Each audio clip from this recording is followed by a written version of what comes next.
You likely have one sitting on a shelf somewhere. The Bible stands as the most influential book in human history, having inspired countless people and shaped the course of entire civilizations. But picking it up to actually read it can be a jarring experience. The text is thick with talking animals, ancient laws, and heroes who are often deeply, even violently flawed. Much of our confusion stems from modern expectations. We approach these pages looking for the clear, descriptive details of a 21st century novel, or we expect it to function like a straightforward reference manual. These texts emerged from a different tradition entirely. They are a meticulously crafted collection of ancient Jewish meditation literature. The lack of detail and the strange ambiguities we encounter are deliberate design features. The authors were literary geniuses who leveraged complexity to force the reader to slow down, mutter the words aloud, and ponder the meaning over a lifetime. This library was built across a massive 1,000-year span by dozens of different authors, beginning with the foundational origins of ancient Israel. The first section is the TaNaK, the Hebrew Scriptures. It documents Israel's history and the work of their prophets, who viewed their nation's story as the central vehicle for what God was doing for all of humanity. Centuries later, the followers of Jesus of Nazareth expanded the library by writing the New Testament. They wrote in Greek, but they remained rooted in that same literary tradition. Over time, different Christian traditions curated slightly different final lists of these writings, with Catholic and Orthodox Bibles including a broader range of Second Temple literature than Protestant versions. Despite the different languages and the centuries between authors, these writers were tethered by a single goal.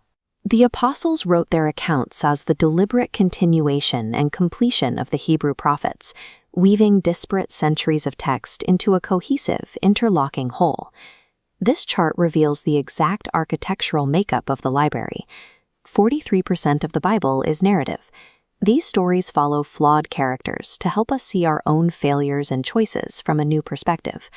33% of the text is poetry. It uses dense imagery and metaphor to pull our thinking out of familiar logical ruts and help us envision the world differently. The remaining 24% is prose discourse. These are the speeches and letters that build linear arguments, using reason to persuade the reader toward a specific response. All three styles drive a single plot.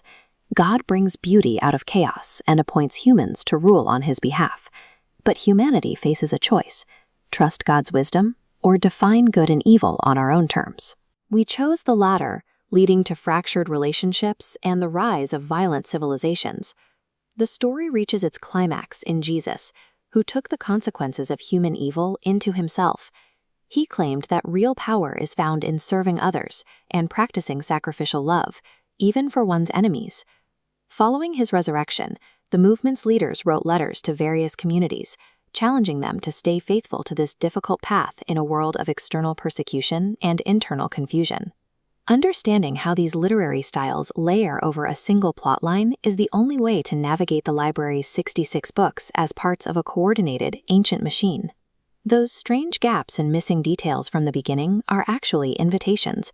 They prompt the reader to hunt for themes that repeat across the entire library. In Hebrew, the word for meditating on the scriptures literally means to mutter or speak quietly. It is a slow, daily practice of reading the text aloud and discussing its puzzles with others. This patient process allows the Bible to interpret itself. Deep thematic connections only become visible after years of interactive discovery through the whole narrative. This interactive process moves beyond simple fact-finding. By adopting this unified story as your own, you begin to see your own failures and triumphs through the lens of these ancient characters. Over a lifetime of reading, you are no longer just looking at the book is looking at you.